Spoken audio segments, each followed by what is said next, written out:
देख रहे हैं कर्तव्य एवं निष्ठा का बयान, साहित्य और संस्कृति का बयान, समता की आवाज बयान TV. Hello friends, welcome back. I am your friend Manoj Antani and today we are celebrating 88th birthday ceremony of मान्यवर काशीराम साहब। वही मान्यवर काशीराम साहब जिन्हें दीना भाना वाल्मीकि जी ने एक किताब दी थी पढ़ने के लिए, और उस एक छोटी सी किताब ने उनका पूरा जीवन बदल दिया। वही मान्यवर काशीराम साहब जिन्होंने बाबा साहब डॉक्टर अम्बेडकर को पढ़ा और उसको आज भारत के जन जन तक पहुंचा दिया। क्योंकि मान्यवर काशीराम साहब नहीं होते तो भारत के जन जन में, भारत के घर घर में डॉक्टर अम्बेडकर का पहुंच पाना वैसे ही मुश्किल है जैसे आज बहुजनों का सत्ता तक पहुंच पाना। काशीराम साहब का मिशन था बहुजनों को कैसे वो सत्ता तक पहुंचाएं, इसलिए उन्होंने बीएसपी बनाई थी।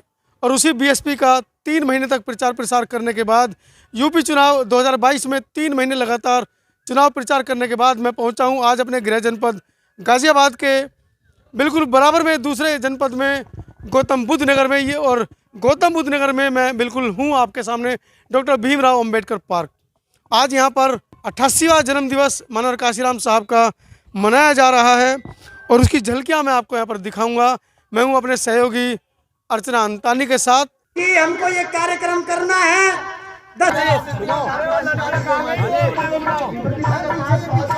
करता हूँ माननीय आरपी सिंह जी और माननीय भारत गौतम अमित केक को काट करके उनके जन्मदिन को आप लोग सेलिब्रेट करें और आप लोग ताली बजा के उनका हौसला अफजाई करें। सम्मानित साथियों, मैं निवेदन करूंगा अपने राष्ट्रीय उपाध्यक्ष रहे सम्मानित जयप्रकाश जी को केक के पास आ जाएगा।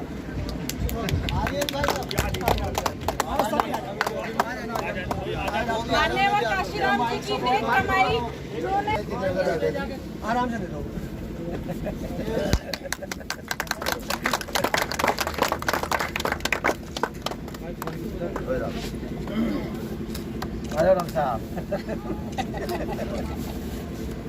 साहब कहाँ चले गए भाई? भगने से काम नहीं चलेगा लोग।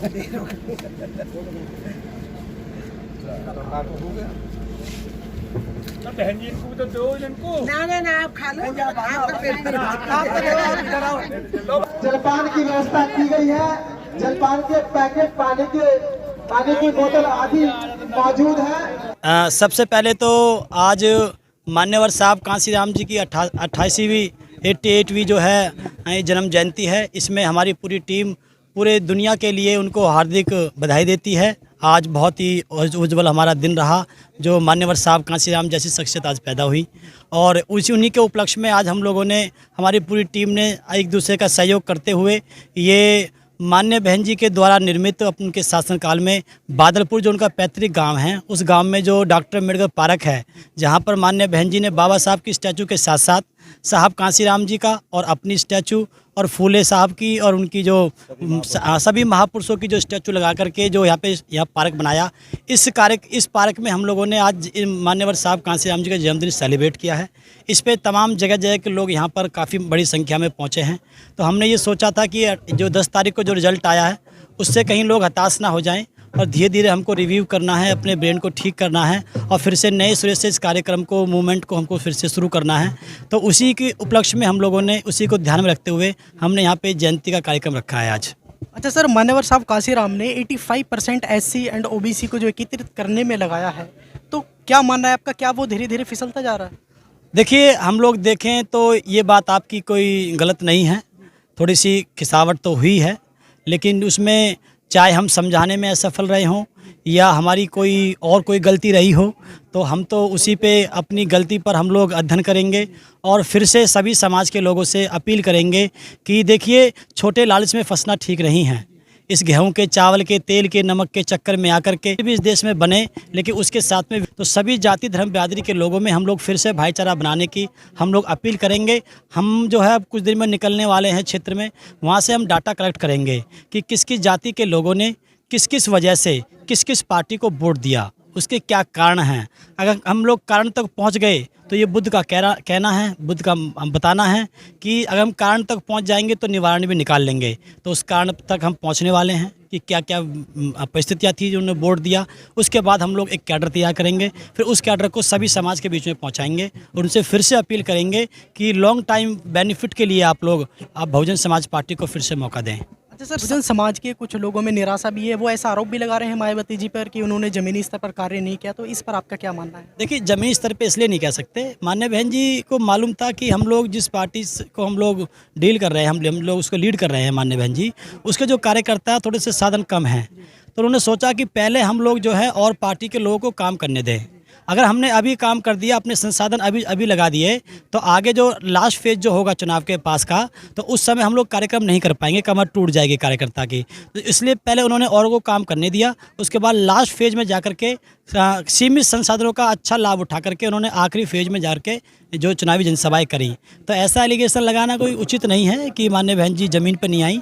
ये परिस्थिति ऐसी थी, भाजपा ने ये दिखा दिया जिससे कि वोट मुस्लिम समाज का जो वोट है वो बसपा में ना जा पाए, तो दिखा दिया कि सपा मजबूत है जिससे कि मुसलमान उधर पहुंच जाए, तो उसके चक्कर में वो नुकसान हुआ। अच्छा, आज जो समाज में निराशा है, कहीं ना कहीं लोग बाग आपस में ही बुराइयां कर रहे हैं आपस में ही, तो उन लोगों के आप क्या कहना चाहोगे? मैं उनसे निवेदन करना चाहूँगा कि सफलता और असफलता में ए शब्द का अंतर होता है, अक्षर का अंतर होता है। उसका मतलब होता है आगे सफलता, ए प्लस सफलता मतलब आगे सफलता। तो आप लोग निरंतर कार्य करते रहें। हम लोग हज़ारों सालों से संघर्ष करते आए हैं, संघर्ष का आउटपुट हमको 4 बार सरकारों में मिला है। हम संघर्ष को फिर से करते रहेंगे।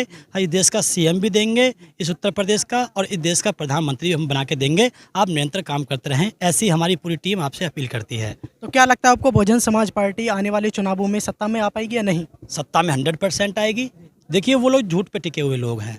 झूठ की जो नींव होती है, बुनियाद होती है, वो कमज़ोर होती है। वो रेत पे टिकी हुई बुनियाद होती हैं, वो कभी भी खिसक सकती है। तो झूठ पे वो राजनीति कर रहे हैं। हमारी सच्चाई है, सच्चाई परेशान हो सकती है, पराजित नहीं हो सकती। एक दिन ज़रूर इस देश में सच्चाई का बोलबाला होगा, इस देश पे बहुजन समाज पार्टी की सत्ता होगी। अच्छा, लास्ट में आप बहुजन समाज के युवाओं को क्या संदेश देना चाहते मैं हैं? ये कहना चाहूँगा कि आप निराश ना हो।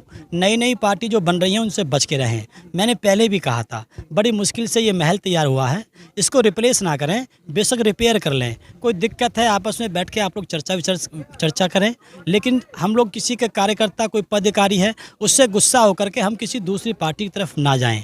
ये हमारा घर है, इसको हम लोग तैयार करेंगे, ऐसे हम सबसे अपील करते हैं। अच्छा, आज समाज में बहुत सारे संगठन बने हुए हैं, तो ऐसा क्यों नहीं करा जाए कि सभी संगठनों को एक साथ बैठकर एक मीटिंग रखी जाए कि बहुजन समाज में उनको एकत्रित करें और जो बहुजन समाज पार्टी है उसमें ही उनको मजबूत करके सत्ता में लाने का कार्य करें?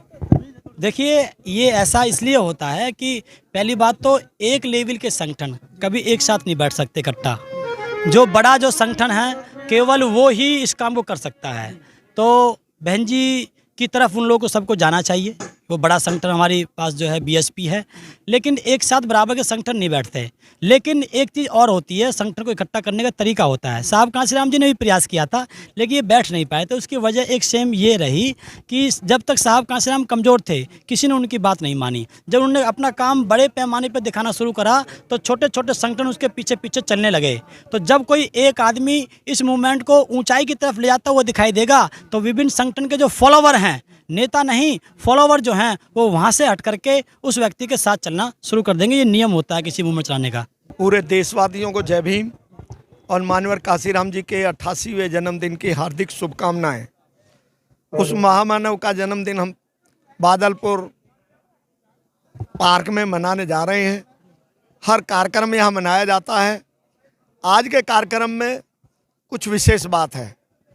काशीराम जी का जो मूवमेंट है, कुछ लोग स्वार्थ में आकर के, कुछ लोग बहकावे में आकर के, जब देश की आर्थिक स्थिति कमज़ोर हो गई है, लोग भूखों मरने लगे हैं, तो वो बहकावे में आकर के, क्योंकि 70% लोग ग्रामीण अंचल में रहते हैं, जिनको अभी तक स्थिति ऐसी हो गई है कि खाने के लिए रोटी, पहनने के लिए कपड़ा और रोजगार विहीन हो गए हैं।